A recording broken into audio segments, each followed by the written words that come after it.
আসসালামু আলাইকুম রহমতুল্লাহি ওয়া বারাকাতুহু।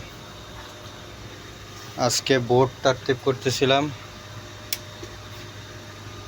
এলইডি লাগাইছি।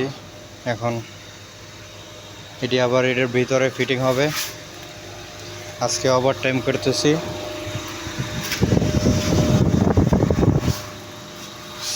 এটি সকালে নিয়ে যাবে, কিসের জন্য আজকে ওভার টাইম করতেছি। ওভার টাইম করে পুরা শেষ করা লাগবে এটি আজকে। আমার সাথে ফিলিপিনি কাজ করতেছে, আর এটা আমগো ফ্যাক্টরি। প্রায় এনে আরও 10 পিস কমপ্লিট করে থেকে দিছি।